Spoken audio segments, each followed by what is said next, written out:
त्रिकोणमितीय समीकरण पहले पढ़ लीजिए। देखिए, आपने कई तरह की समीकरण पढ़ी, जैसे मान लिया आपने पढ़ा था x square plus 2x plus मान लिया 1 पढ़ा था, 3 लिख लो, कुछ भी लिख लो, ठीक है। अब देखिए इधर, अगर ये समीकरण संतुष्ट हो रही है तो किससे संतुष्ट हो रही है? एक्स के मान से। तो एक्स का कोई ऐसा मान होगा जो इस समीकरण को संतुष्ट कर देगा। और ये अज्ञात है, इसमें अज्ञात राशि क्या है? देखिए एक्स है, चराशि एक्स ही तो है। तो किसी अज्ञात राशि में कोई द्विपक्षीय संबंध ऐसा होता है तो उसको हम क्या कह लेते हैं? समीकरण। समीकरण में तो वैसे 2 पक्ष होते हैं, आप लोग पढ़ ही चुके हो। तो अब यहाँ पर ये बात आती है त्रिकोणमितीय समीकरण की। तो त्रिकोणमितीय समीकरण क्या होती है? तो कोई ऐसी समीकरण, जैसे हमने लिख दिया साइन स्क्वायर थीटा प्लस के 2 साइन थीटा माइनस के हमने मान लिख दिया कितने? 3, ठीक। अब इधर देखिए ये समीकरण हो गई। अब यहाँ पर देखिए अज्ञात क्या है आपका? Sine theta. साइन थीटा था अज्ञात, तो इसका मतलब कोई न कोई आपका साइन का ऐसा कोई मान होगा जो इस समीकरण को क्या करेगा? संतुष्ट करेगा। तो कुल मिला के अज्ञात राशि यहाँ पर साइन है आपका, अनुपात आपके बदलते रहेंगे साइन कॉस टेन, और ये थीटा क्या है? अज्ञात है। थीटा के किसी मान के लिए साइन का कुछ मान होगा, और वो मान क्या होगा? इस समीकरण को क्या कर देगा? संतुष्ट कर देगा। इस थीटा के रूप में, त्रिकोणमितीय अनुपातों के रूप में जो समीकरण हमको प्राप्त हो रहती है उसको हम क्या कहते हैं? त्रिकोणमितीय समीकरण कहते हैं। जैसे दी हुई समीकरण क्या है? त्रिकोणमितीय समीकरण है। दूसरा क्या है? अब होता है समीकरण के, इस त्रिकोणमितीय समीकरण के मूल क्या होते हैं? त्रिकोणमितीय समीकरण के मूल। अब जैसे इधर देखिए, पहले तो इसको समझ लीजिए, जैसे त्रिकोणमितीय समीकरण को हल करें हम, तो हल करेंगे तो इसका आप देखें गुणनखंड करिए, आप क्या होंगे? अगर हम गुणनखंड करें तो क्या बन जाएगा बताओ भाई? 3 माइनस 1, तो हम डायरेक्ट लिख रहे हैं 3 साइन थीटा और माइनस साइन थीटा, गुणा भी कर लिया हमने। अब आप इसको हल करें तो यहाँ से क्या कॉमन हो रहा है? देखिए साइन कॉमन हो रहा है, अंदर क्या बचा? Sign theta plus 3। यहाँ क्या कॉमन हो रहा है? 1, तो अंदर क्या बचा? Sign theta plus 3।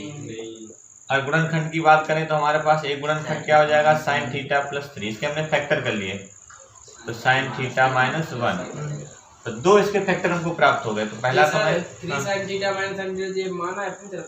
कौन सा? 3 sin थीटा, ये वाला है। यहाँ आप क्या लिखेंगे? 3 माइनस 1, और फिर क्या कर लेंगे? एक लाइन हमने हटा दी यहाँ से, तो इसलिए इतना हो जाएगा 3 माइनस 1। तो गुणनखंड करिए तो गुणा करें तो क्या होगा? 3 sine theta minus sine theta आ जाएगा। अब यहाँ से मान निकालते हैं, जैसे यहाँ पर इसको जब लेके चलेंगे तो sine theta plus 3 equal to आया 0, तो साइन थीटा इक्वल टू क्या आ गया? -3। ऐसे यहाँ पर देखिए साइन थीटा माइनस 1 और साइन थीटा इक्वल टू क्या आ गया? 1। तो ये समीकरण के क्या हो गए? मूल हो गए। क्या हो गए? समीकरण के मूल। तो किसी त्रिकोणमितीय समीकरणों को हल करने पर हमको जो मान प्राप्त हो जाए वही क्या कहलाते हैं? त्रिकोणमितीय समीकरण के मूल कहलाते हैं। अब त्रिकोणमितीय समीकरण के आपको हल पढ़ने होंगे। हल होते हैं, एक होता है साधारण हल, उसका मुख्य हल, और एक कहलाता है उसका व्यापक हल, ठीक है। तो इनको हल कैसे करते हैं देखना जरा आपको। किसी समीकरण के, कोई त्रिकोणमितीय समीकरण दे रखी है, उसके मुख्य हल क्या होते हैं ये आपको समझना है। जैसे अभी हमने आपको बताया था जो त्रिकोणमितीय समीकरण की जो हमने आपको अभी परिभाषा बताई थी क्या होता है त्रिकोणमितीय समीकरण, तो उसमें आपने देखा था तो साइन थीटा इक्वल टू कितना आया था? -1 आया था। एक गुणनखंड आया था साइन थीटा इक्वल टू कितना आया? +1। अभी हल किया था हम लोगों ने। समीकरण थी हमारे पास में साइन स्क्वायर थीटा प्लस के 3 साइन थीटा था, 3 था या 2 था? 2 साइन थीटा था माइनस का 3। इसको जब आपने हल किया था उसका एक गुणनखंड देखो इतना आया था। अब देखें आप यहाँ पर 1 किसका मान होता है साइन में? साइन 90 का होता है, होता नहीं होता 1? अब 90 का मतलब π/2। हाँ, तो यहाँ से देखिए थीटा का मान आपका कितना आया? π/2 आया, ठीक है। हम इसको कह सकते हैं 90 है। हाँ, अब इधर देखिए ये जो 90 है, जो वैल्यू 90 आई है, ये किससे देखो छोटी है? 2π। 2π मतलब 180 का 2 गुना, मतलब कितना हुआ? 360। 360 से छोटी है, और 0 से क्या है? बड़ी है, 0 के बराबर भी आ सकती है, उसमें कोई दोनों बात हो सकती है। तो अब इसमें क्या देखने को मिलता है हमको? समीकरण को हल करने पर हमको जो वैल्यू मिल जाए, कौन? जो 0 और 2π के बीच में हो, किसी समीकरण, किसी त्रिकोणमितीय समीकरण को यदि हम हल करते हैं और यदि हमको उसको वैल्यू मिल रही है कितनी, 0 और 2 पाई के बीच में जो वैल्यू मिल रही है, 2 पाई से छोटी रहे या 0 से बड़ी भी हो सकती है।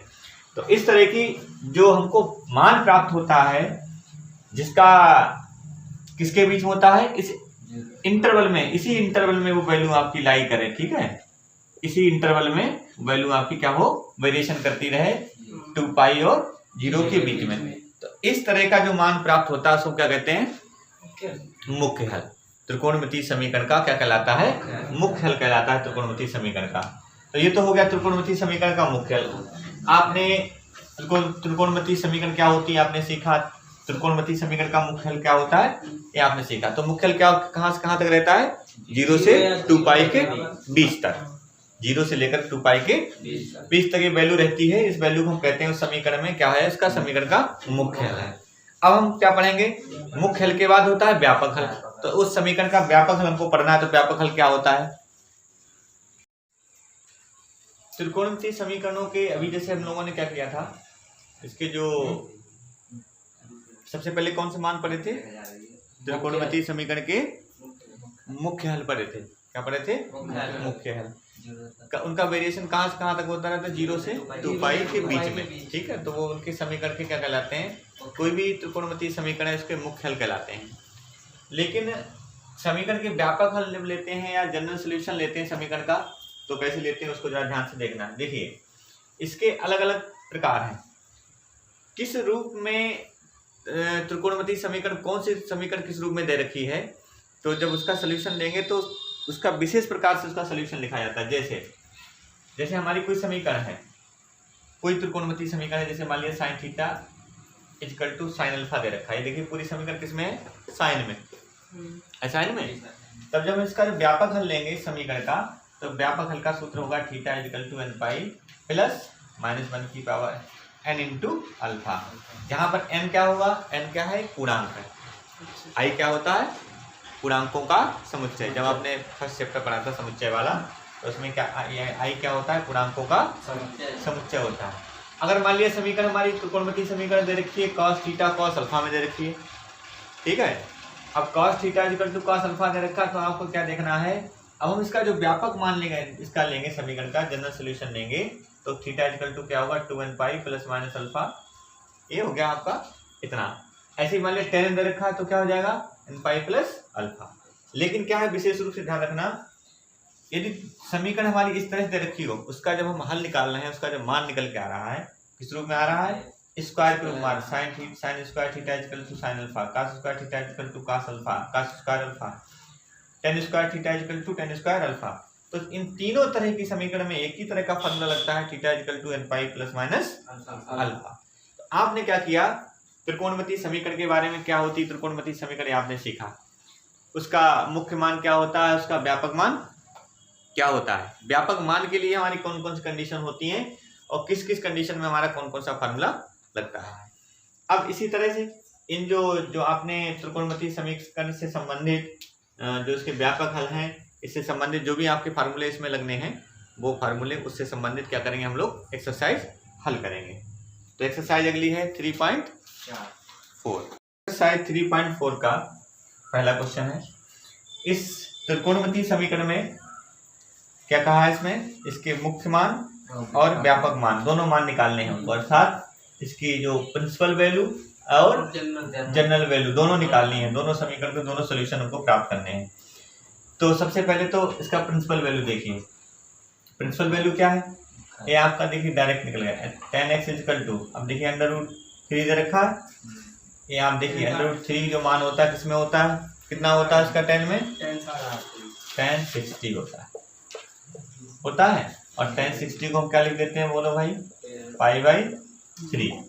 तो यहाँ से देखिए x इक्वल टू क्या आएगा, π/3। तो ये भी देखिए, हमको ये भी ध्यान रखना है इंटरवल कौन सा होता है हमारा, 0 से 2 पाई एक इंटरवल होता है, इसी में हमको मुख्य मान मिलता है, प्रिंसिपल वैल्यू मिलती है। अब क्या है, हमने इसे मान लिया, निकाल लिया मान इतना, क्या और कोई प्रिंसिपल वैल्यू इसी इंटरवल में मिल सकती है, इसी अंतराल में मिल सकती है हमको, कैसे मिल सकती है, जैसे देखिए अभी आपने लिखा था tan x equal to tan 60 लिखा था। हाँ। ठीक, अब आप क्या करना, इस 10 को उस अंतराल में भेज दो जिसमें 10 प्लस होता है। किसमें 10 प्लस होता है? किस चतुर्थांश में? किस चतुर्थांश? तीसरे में, ASTC। तो तीसरे में होता है प्लस। तीसरे में पहुंचाने के लिए हमको क्या करना पड़ेगा? इधर देखिए, बहुत सरल है। जैसे हमारे यहाँ पर 90 होता है, या तो हम 90 में कुछ जोड़ दें तो हमारा तीसरे में पहुंच जाएगा 90 प्लस थीटा। ठीक, या क्या करें, तीसरे में नहीं तो दूसरे में जाएगा। दूसरे में जाएगा, दूसरे में जाएगा, दूसरे में। ये 180 है। अगर हम क्या करें, 180 में कुछ जोड़ें तो कहाँ पहुंच जाएगा? तीसरे में पहुंच जाएगा। और या एक तरीका और है, 270 में से कुछ घटाएं तो भी कितना रहेगा? इसी में तो रहेगा। तो तीसरे चतुर्थांश भेजना हमको। तो तीसरे चतुर्थांश भेजना है, तो अब अगर हम 270 वाला नियम लगा रहे हैं, विषम वाला लगा रहे हैं, संपूर्ण संख्या क्या है यहाँ पर? विषम। तो विषम करने पे 10 किसे बदल जाएगा? काट बदल जाता है। 10 किसे बदलेगा? काट बदल जाता है। अब हमको क्या करना है, इसमें 10 बदले भी ना, 10 ही बना रहे और तीसरे अंतराल में पहुंच भी जाए, ये काम हमको करना है। तो हम क्या करेंगे, 180 प्लस थीटा, अर्थात 90 प्लस 2 प्लस थीटा। थीटा का मतलब कितने हैं? 60। देखो, अब आप चाहे इसको चेंज करके देख लो, इतना ही आएगा। संपूर्ण संख्या कितनी है? 2। सम है, 10 नहीं बदलेगा, 10 60 लिखना पड़ेगा। चतुर्थांश पहचानो कौन सा है? 2 1 3। तीसरे में 10 प्लस होता है। इसका मतलब जो हमने लोगों ने ऐसे चेक करके देख लेते हैं। अगर आपने लिख लिया है तो उसको उल्टा करके देख लो, उल्टी प्रोसेस से उतना ही मिल रहा, नहीं मिल रहा तो तुम्हारा बदला हुआ सही है, नहीं तो गलत है। तो अब बदल लिया हमने। अब देखिए, 10 छोड़ दीजिए, x इक्वल टू कितना हो जाएगा? 9 दूनी 18, 180 प्लस 60। 180 प्लस 60 कितना हो गया? 240। अब 240 को पाई में चेंज करो भाई, रेडियन चेंज करो, पाई बटे 180। इसको काटो तो किससे कट जाएगा? 8 से कट जाएगा। 6 से कट जाएगा। 6 चौक 24, 6 3 18। x इक्वल टू 4 पाई 3। देखिए 240 ये भी 360 से छोटा है। तो इसका मतलब पहले वाला भी मान हमारा प्रिंसिपल वैल्यू थी, अब बाद वाली मान भी प्रिंसिपल वैल्यू है। तो हमको कितनी प्रिंसिपल वैल्यू प्राप्त हो गई? 2 प्रिंसिपल वैल्यू हमको प्राप्त हुई। प्रिंसिपल सॉल्यूशन हमको प्राप्त हुए कितने? 2। कौन कौन से? पाई बाई 3। नमस्ते बेटा, 4 पाई बाई 3। ठीक है, तो हमको ये 2 प्रिंसिपल वैल्यू प्राप्त हो गई। अब हमको क्या निकालना है इसमें? जनरल सॉल्यूशन भी देना है, व्यापक हल भी देना है हमको। तो व्यापक हल देने के लिए हमको क्या करना पड़ेगा? फार्मूले देखने पड़ेंगे। तो 10x equal to 10 pi by 3 पहला ही वैल्यू पहला ही मान ले लो। अब व्यापक मान लेना है हमको, जनरल सॉल्यूशन लेना है। जनरल सॉल्यूशन तो सुनो भाई, 10x इक्वल टू 10 कितना दे रखा है? पाई बाई 3। अब बताओ 10 का फार्मूला क्या होता है? जनरल सॉल्यूशन वाला जो हमने आपको भी लिखाया उसमें क्या होता है 10 का फार्मूला जनरल सॉल्यूशन वाला? Theta equal to n pi plus alpha. तो यहाँ से देखो तुलना भी कर सकते हो आप, 10 थीटा इक्वल टू 10 अल्फा, ये हुआ। तो अल्फा इक्वल टू देखिए पाई बाई 3 और थीटा इक्वल टू क्या चल रहा है आपका? x। तो फार्मूला होता है आपका theta equal to n pi plus alpha. तो x इक्वल टू क्या आ जाएगा बताओ भाई? देखो पाई बाई 3। ये बन गया इसका क्या? व्यापक सॉल्यूशन बन गया। व्यापक मान इसको बोलते हैं, ठीक है? हाँ, व्यापक हल। तो ये हो गया जनरल सॉल्यूशन हो गया, और ये क्या हो गया? इसका प्रिंसिपल सॉल्यूशन हो गया। तो इस तरह से हम क्या करते हैं, किसी दिए हुए समीकरण को हम इस तरह से हल करके उसके दोनों मान को आसानी से निकाल सकते हैं। नेक्स्ट क्वेश्चन देखिए, क्वेश्चन नंबर आपका जो 2 दे रखा है, इसमें सेक एक्स इक्वल टू कितना दे रखा है? 2। अब जबकि आपने अभी जो जनरल सॉल्यूशन वाला जो फार्मूले पढ़े वो किसमें था? साइन कॉस टेन, ये 3 फार्मूले थे। तो आप सेक को किसमें चेंज कर लोगे? पहले कॉस में चेंज कर लोगे। तो इसकी उल्टी जो वैल्यू होगी वही क्या हो जाएगी? 1/2। तो कॉस एक्स का जो मान होता है वो सेक का उल्टा होता है, तो 1/2 हो गया। अब इसकी हम जनरल पहले क्या निकाल लेंगे? इसके पहले प्रिंसिपल सोल्यूशन निकालेंगे। तो प्रिंसिपल सोल्यूशन निकालने के लिए सबसे पहले देखिए जो आपकी टेबल में ही मिल जाता है 1/2 कॉस में किसका मान होता है? कॉस 60 का होता है। 60 का 60 का होता है, और 60 का 60 अर्थात हम लिख सकते हैं 60 को क्या लिखते हो आप? π/3।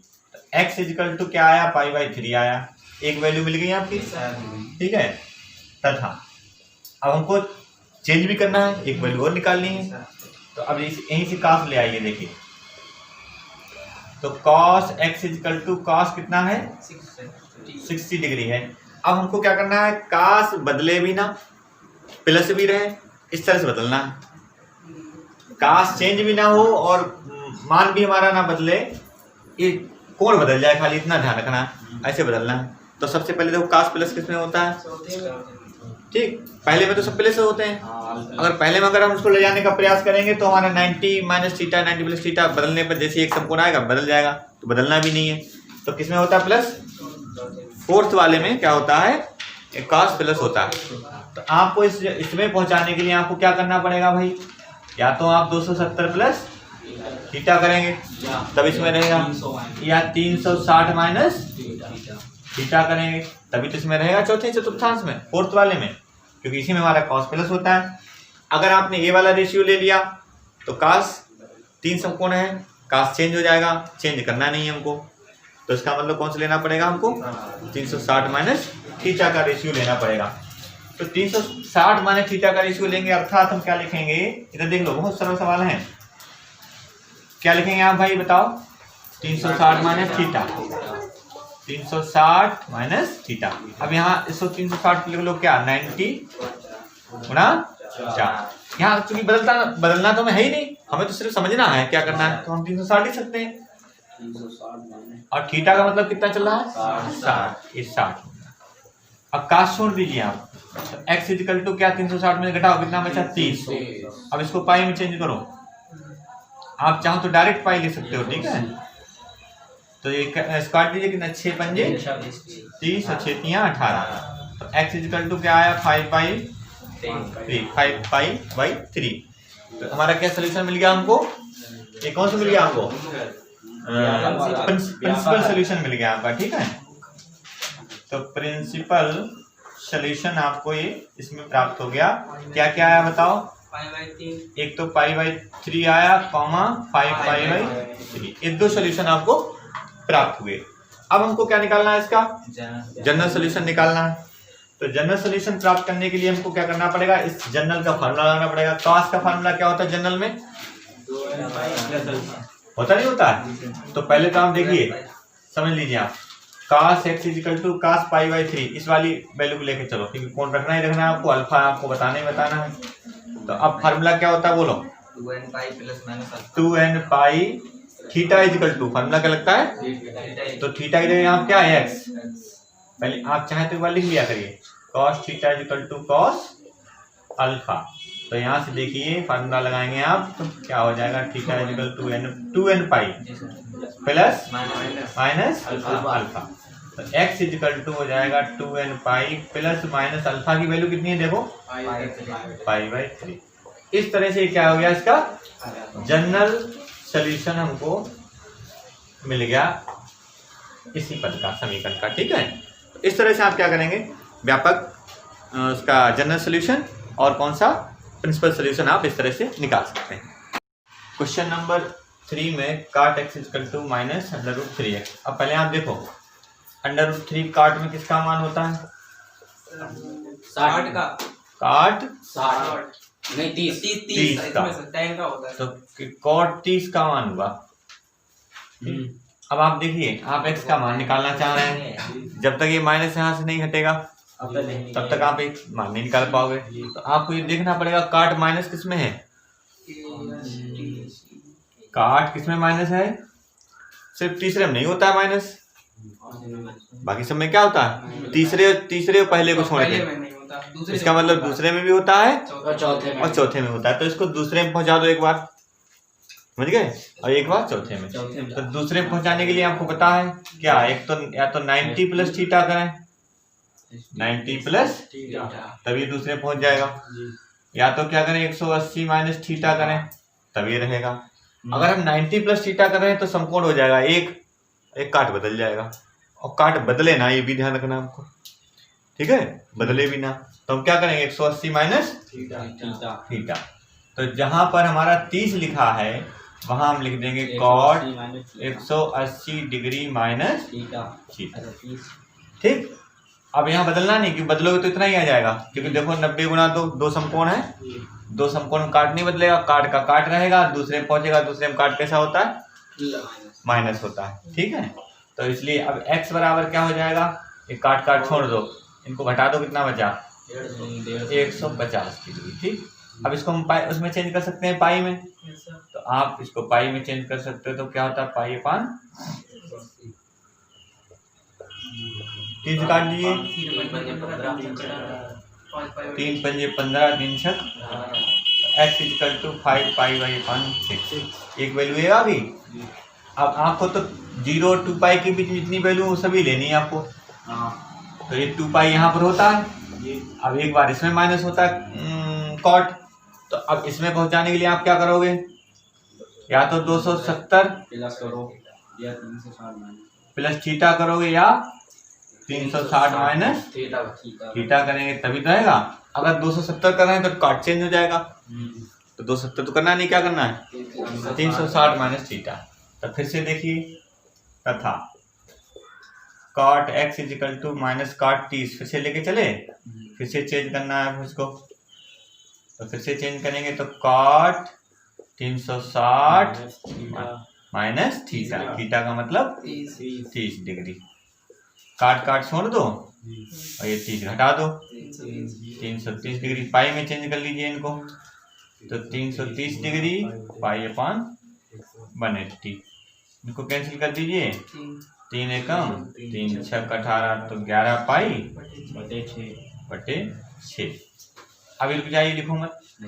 अब इसमें देखें एक कौन सी वैल्यू आ गई आपकी, प्रिंसिपल सोल्यूशन आ गया, ठीक है, प्रिंसिपल सोल्यूशन ये आपका बन गया, x इजिकल टू कितना आ गया 5 pi by upon 6 comma 11 pi by upon 6।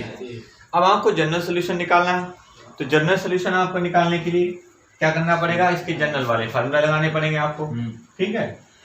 तो जनरल फार्मूला लगाने के लिए पहली वैल्यू से ही आ जाओ, इसी को लेके चलो। हमेशा जनरल सोल्यूशन जब भी निकालते हैं, जो पहला मान हमको मिला छोटा वाला, तो छोटे मान से ही हम शुरुआत कर देते हैं। तो काट x और थीटा इक्वल टू कितना लिखा है, क्या है कॉट, देखो कितना आएगा 150 तो आएगा, काट 150 डायरेक्ट लिख दें। अब आपका जो जनरल सोल्यूशन का जो फार्मूला होता है काट में होता है, नहीं होता है, 10 में होता है, हाँ, तो इसको 10 में चेंज कर लीजिए, तो 1 अपान 10x हो जाएगा, और ये 1 अपान 10, ये भी 10 हो जाएगा, तो कुल मिला के 10x इक्वल टू क्या आ जाएगा, देखो भाई देख आ जाएगा 10 150 आ जाएगा। अब आप इस 150 को चेंज कर लो, तो 10 150 को चेंज करो 5 पाई बाई 6, मतलब इसको पाई में लिख लेते हैं। अब देखो जनरल सोल्यूशन क्या होता है, theta equal to general solution, theta equal to n pi plus minus होता है, फार्मूला देखो इसका प्लस अल्फा होता है, ठीक। यहाँ पर दे देखिए tan theta equal to tan alpha, इतना हुआ, तो अल्फा की वैल्यू कितनी है देखो 5 पाई बाई 6, ये आपका क्या आ गया जनरल सोल्यूशन, इसका आ गया, लिख लिए। क्वेश्चन नंबर देखिए 4 तो आपका वैसे हो जाएगा जैसे हमने 3 किया। तो क्वेश्चन नंबर 5 देखो, पहले इसके जनरल फार्मूले को देख लो, आपको पता लग जाएगा, cos theta equal to cos alpha, तो थीटा बराबर n पाई, देखो cos theta equal to cos alpha, तो यहाँ से जनरल सोल्यूशन लेंगे तो क्या हो जाएगा, थीटा बराबर n pi plus theta equal to 2n pi plus minus alpha, ये फार्मूला है। कल हमने 3 फार्मूला बताए थे, वो भी आप याद करो उनको अच्छी तरह से ना। तो वो जो आइडेंटिटी जो फार्मूले हमने बताए थे उसी से आपको अगर याद है ना तो बहुत जल्दी से निकल जाएगा। क्या है, अब आप देखिए ये इस रूप का है फार्मूला। अब इसका जब होता है तो जनरल सॉल्यूशन क्या लेते हैं, जनरली तो पूछा है इसमें, व्यापक हल ज्ञात कीजिए मतलब जनरल सॉल्यूशन लेना है। तो थीटा का जनरल सॉल्यूशन लेंगे हम, तो थीटा इजिकल टू, अब देखिए यहाँ पर cos थीटा इजिकल टू, इसको लिख दें हम cos अल्फा हो जाएगा। तो general solution theta equal to क्या होता है 2n pi plus minus alpha. अब थीटा का मान देखिए यहाँ पर क्या है 4x है, और अल्फा की वैल्यू देखो 2x है।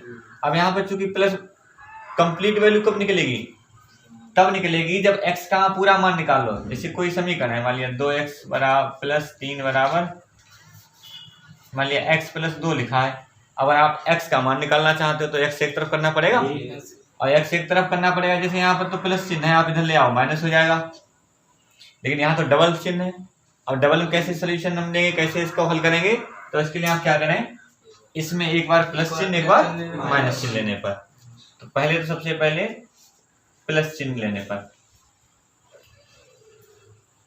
तो प्लस लेंगे तो ये माइनस वाले को छोड़ देंगे। तो 4x इजिकल टू हो जाएगा 2n pi plus 2x, 2x आप इधर लाओ तो माइनस के 2x, घटा दो भाई इनको, तो 2x बच गए 2n पाई। x की वैल्यू निकालेंगे, 2 से 2 कैंसिल कर दिए तो n पाई, n पाई आ गया एक वैल्यू। एक बार माइनस चिन्ह ले लेंगे, माइनस चिन्ह लेने पर जब माइनस चिन्ह लेंगे तो इसी को देखिए 4x इजिकल टू आएगा 2n पाई माइनस 2x, इधर ले आओ उनको 2x और एक 2n पाई, 6x होगा या 2n पाई हो गया। x की वैल्यू निकाल लो तो 2n पाई अपान 6, इनको कैंसिल कर दिया तो x इजिकल टू क्या आ जाएगा हमारा, इधर लिख दे रहे हैं इसको, तो x इजिकल टू आ जाएगा 2n पाई बाई 6, अर्थात इसको हल करेंगे तो n पाई अपॉन 6। इसलिए जनरल सॉल्यूशन हमारे पास क्या हुआ, जो x का जनरल, यहाँ तो x का लेना है तो कितना आया x इजिकल टू, एक तो वैल्यू हमारी n पाई आई कामा n पाई बाई 3, ये हमारा आंसर हो गया। इस तरह का क्वेश्चन नंबर 5 का जनरल सॉल्यूशन निकाल लिया। C प्लस डी करते हैं, तो इस क्वेश्चन देखो आप, क्वेश्चन नंबर 6 में आप जैसे इधर cos 2x दे रखा है, अब यहाँ पर भी इन दोनों में ऐसा फार्मूला लगा दो कि यहाँ पर cos 2x दिखने लगे, cos 2x ले लेंगे कॉमन और सवाल हो जाएगा आपका। तो cos C प्लस डी का सूत्र इसमें लग जाएगा, देखिए फार्मूला तो cos C प्लस डी का फार्मूला पता होगा क्या, 2 cos C plus D upon 2 into cos C minus D upon 2, ये फार्मूला होता है। क्योंकि 2 cos तो C प्लस डी कितने हुए बोलो, 4x हुए, 4x into cos C minus D 2x लिखने घटाने पर 2, और माइनस का cos 2x, इनको ऐसे छोड़ दो, ये भाग लगा दो इधर, 2x आ जाएगा यहाँ पर cos x। अब ये देखिए दो पद आ गए हमारे पास, एक ये है एक ये है, दोनों में क्या कॉमन cos 2x, और ब्रैकेट में क्या रह गया माइनस 1 इजिकल टू 0। अब देखिए दो गुणनखंड हमारे पास हैं, तो पहले तो cos 2x इजिकल टू क्या कर लें 0, और इसको 2 cos x माइनस, हाँ 2x कितना लिखा जाएगा 2x इक्वल 0। यहाँ से देखो पहले तो इससे मान निकाल लो आप, cos 2x इजिकल टू 0 है। अब cos में किसका मान 0 होता है, cos 90 का होता है, 90 क्या लिखते हैं पाई बाई 2, बन गया। लगा दो इसकी जनरल वैल्यू क्या हो जाएगी, तो जनरल वैल्यू मतलब थीटा इजिकल टू देखो 2x हो गया, तो थीटा इजिकल टू फार्मूला होता है 2n pi plus minus alpha, तो यहाँ थीटा की जगह कितना लेंगे हम 2x, 2n pi plus minus alpha ये क्या लिखोगे आप पाई बटे 2। अब जिसकी x की वैल्यू हमको निकालना है, तो x तो इधर है ही नहीं, तो प्लस माइनस लेने की आवश्यकता नहीं। अब यहाँ से आप देखो इस 2 को हटाओ, तो 2 को हटाने के लिए 2 से क्या कर दोगे भाग, या 2 सबके बटे में चला जाएगा अपान में। तो जब 2 सबके बटे में चला जाएगा तो इसलिए 2n pi upon 2 plus minus pi by 2 अपान 2। तो इधर हम इसको लिखे दे रहे हैं, तो इसलिए इसको इधर लिखे दे रहे हैं। x इजिकल टू, तो कैंसिल हो गए आपके, क्या रह गया n pi plus minus pi by 4। एक वैल्यू ये हुई। अब दूसरा गुणनखंड लेके चलना हमको। दूसरा है आपका फैक्टर कितना दे रखा है,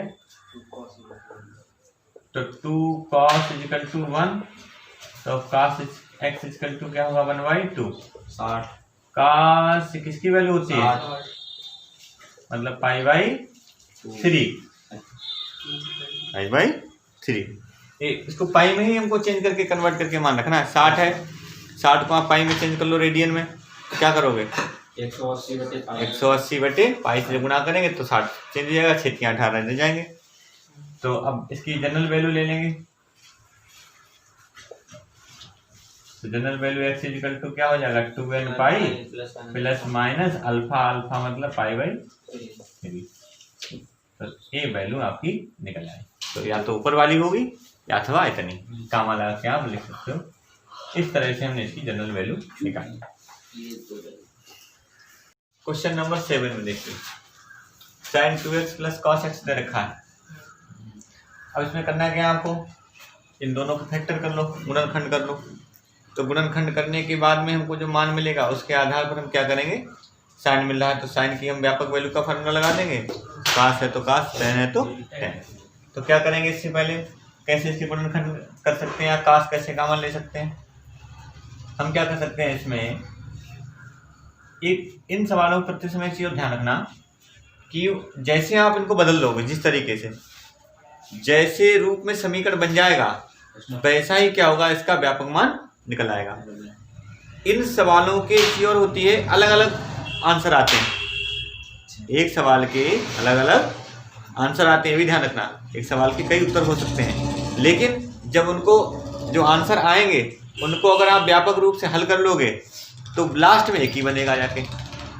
लास्ट में जो उनका उत्तर होगा फुल एंड फाइनल वो कितना होगा, एक जैसा ही होगा। लेकिन समीकरण के आधार पे जब व्यापक मान निकालेंगे तो आपको अलग अलग दिखेंगे, लेकिन जब उनको पूरा हल करें हम तो क्या होगा, एक जैसे मान दिखेगा बिल्कुल। तो इसमें क्या कर सकते हैं, देखो भाई sin 2x, तो sin 2x का हम फार्मूला लगा रहे हैं 2 sin x into cos x। एक तो होता नहीं होता है, देखो सर्वसम का होती है sin 2x की। अब क्या कॉमन हो रहा है बताओ, क्या बचा प्लस 2 फैक्टर हो गया आपके पास, तो cos x इजिकल टू 0 और 2 sin x plus 1 equal to 0। अब cos में 0 आप जानते ही मान किसका होता है, किसका, पाई बाई 2 का। अब इसकी जनरल सोल्यूशन लेंगे, जनरल सोल्यूशन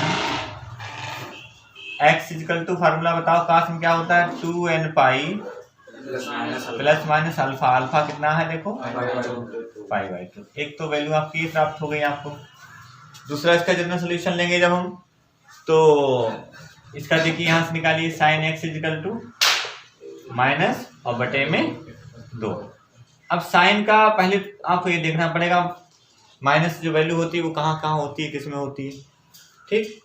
तो इसमें देखिए पहले तो किसका मान होता है साइन, बताओ साइन 30 को क्या लिखते हैं पाई बाई 6, 6 × 18 30 होते नहीं होते हैं, तभी पाई बाई 6 बनेगा इनका जाके। अब इसमें देखो, तो सबसे पहले जो जनरल सोल्यूशन ले रहे हैं इसका, तो अब देखो साइन को आप देख लो कि ये साइन किस में माइनस होता है, उस चतुर्थांश में इसको पहुंचा दो। तीसरे में, तो तीसरे में ही पहुंचाओ पहले, दूसरे में तो साइन प्लस होता है, तो तीसरे में पहुंचाने के लिए आप क्या करोगे 180 प्लस थीटा हो जाएगा, नहीं हो जाएगा। अब ये भी ध्यान रखना है क्योंकि 180 प्लस थीटा इसलिए करेंगे क्योंकि अगर हम 270 माइनस थीटा कर रहे तो चेंज हो जाएगा, साइन चेंज करना नहीं हमको। तो हम इसको यहाँ लिख देंगे साइन x यहाँ लिख दें क्या 180 प्लस थीटा, तो ये 30 ही लिख सकते हैं इनको चाहें तो 180 प्लस 30, तो x इक्वल टू यहाँ से क्या आ जाएगा सर ये माइनस कहाँ गया? माइनस, तीसरे माइनस होता है, अब तीसरे में पहुंचाया तो माइनस इसी में शामिल हो गया, माइनस बाहर नहीं दिखेगा। ठीक है, चेंज करके देख लो कितने समकोण, दो में साइन नहीं बदलेगा, साइन का साइन लिख देंगे, कोण का कोण लिख देंगे। चतुर्थांश कौन सा होता है 2 प्लस एक ज्यादा तीसरा होगा, और तीसरे में साइन कैसा आएगा माइनस। तो हम क्वेश्चन को उल्टा हल करके देख लो, आप इधर से इधर के लिए हल कर रहे हो, अगर आपने जो लिखा हुआ सही होगा तो आप उल्टा हल करके देख लो, उतना ही आना चाहिए। तो आपने सही बदला, नहीं तो गलत है कहीं ना कहीं। तो यहाँ पर अब देखिए इधर साइन x इजिकल टू क्या बन जाएगा, साइन 210। अब इसका हम पाई में चेंज कर सकते हैं, तो 210 को पाई में चेंज करो, काट दो भाई, इसको कितना कर जाएगा 3 सत्ते 7 पाई हो जाएगा, साइन 7 पाई बाई 6 इतना हो गया। अब इसका हमको लेना है जनरल सोल्यूशन। ठीक है, जनरल सोल्यूशन लेंगे तो x इक्वल टू साइन का फार्मूला लगाओ, n पाई प्लस -1 की पावर n इंटू अल्फा, तो अल्फा के लिए कितना रहेगा 7 पाई बाई 6। तो ये दो सोल्यूशन आपके आ गए। ध्यान क्या रखना है, यहाँ पर जो n है, n क्या है, n belongs to z, z क्या है पूर्णांक, ऐसे यहाँ भी लिख दिया करो n बिलोंग्स टू z। ये हो गया आपका क्वेश्चन नंबर 7। 8 देखिए, इसमें sec square 2x equal to क्या है 1 माइनस tan 2x। अब जैसे यहाँ पर आप किसी एक को तो बदलना पड़ेगा, तो आप देखो फार्मूला किसमें दे रखा होता है, सेक में tan में। जनरल वैल्यू जब निकालते हैं, व्यापक मान जब निकालते हैं, फार्मूला tan दे रखा होता है। तो अब इसको, इसका मतलब सेक को चेंज कर ले हम tan में, तो बताओ सेक का मान tan में क्या होता है, बताओ। जो हमने सर्वसमकाएं पढ़ी, 3 सर्वसमकाएं sine square theta plus cos square theta equal to 1 square minus tan square, हाँ sec square theta minus tan square theta equal to 1। ये वाली सर्वसमका लगा देंगे, कौन सी होती है sec square theta minus tan square theta equal to 1। ये आप हाई स्कूल में पढ़ चुके हो सभी। तो यहाँ से जब मान निकालेंगे से स्क्वायर तो क्या होगा 1 प्लस tan स्क्वायर। तो इसका मतलब जब यहाँ पर हम मान रखेंगे तो 1 प्लस tan स्क्वायर कितना 2x, जितना कोण है उतना कोण लिख देते हैं, वहाँ थीटा है तो वहाँ थीटा लिख देते हैं, यहाँ 2x है 2x लिख दिया हमने, तो 1 माइनस tan 2x। सभी पद इधर ले आओ कि 1 से 1 घट जाएगा, तो 1 plus tan square 2x minus का 1 प्लस का tan 2x इक्वल टू 0। घट गया आपका। और इन दोनों में क्या कॉमन हो रहा है, इन दोनों में tan 2x कॉमन लिया तो क्या बचा अंदर tan 2x प्लस 1 इक्वल में कितना लिख दिया हमने 0 लिख दिया। अब देखिए दो गुणनखंड हो गए हमारे पास। तो पहला क्या देखिए भाई tan 2x इक्वल टू 0। अब tan में 0 बताओ मान,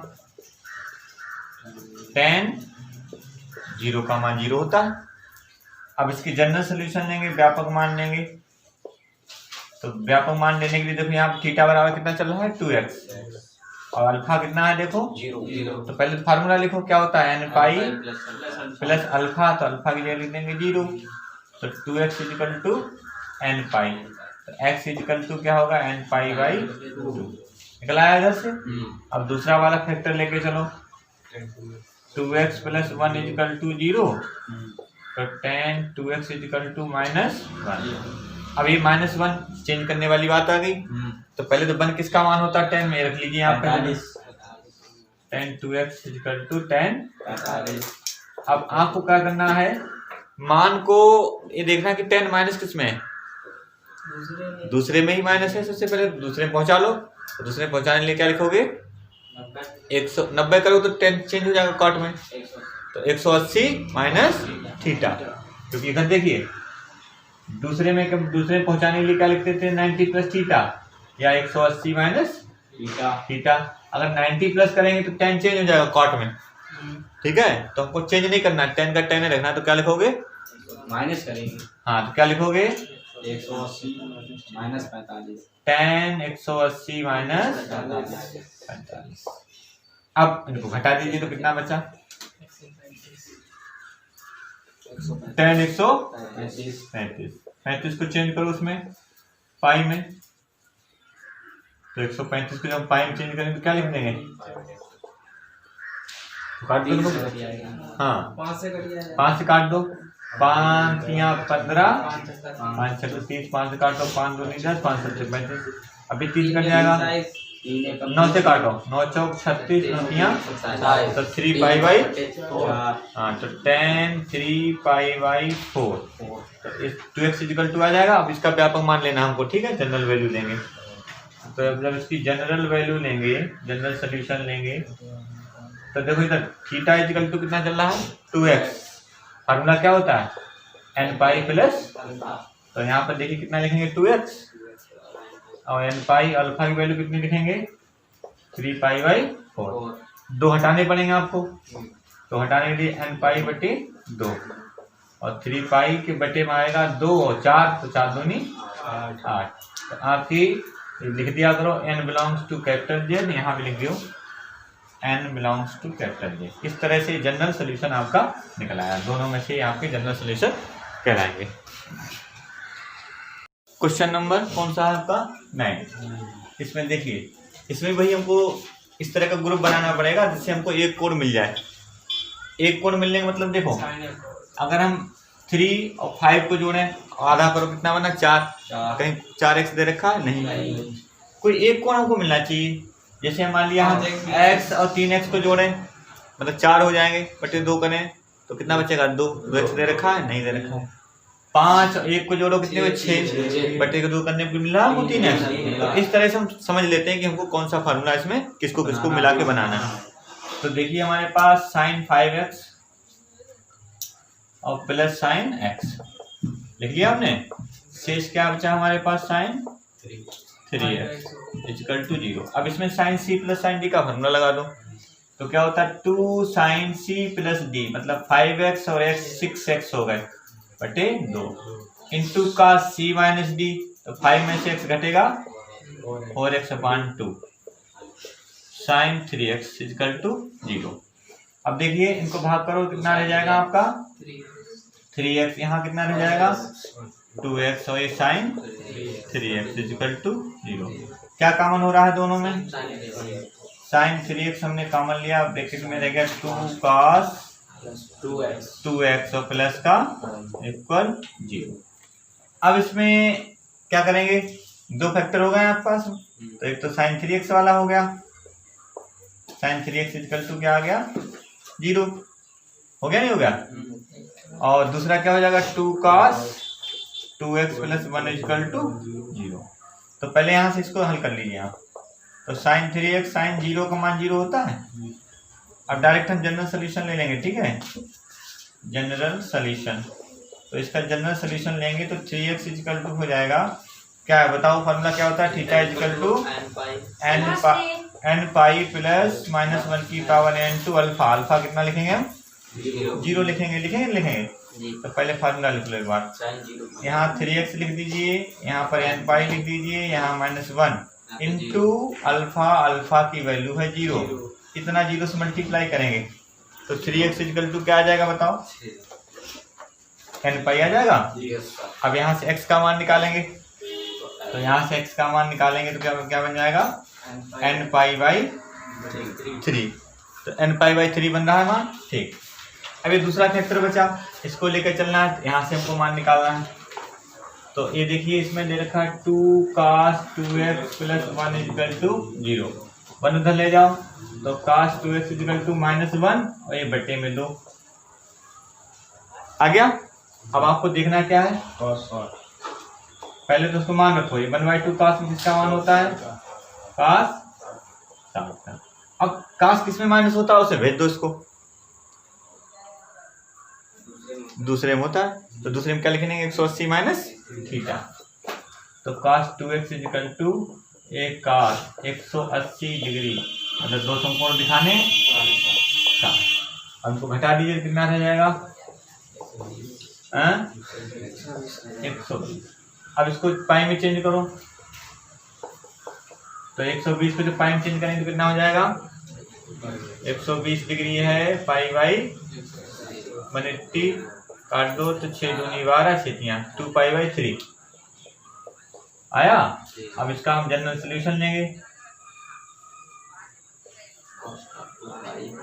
सोल्यूशन तो जनरल क्या लिखेंगे, theta equal to 2n pi plus minus alpha.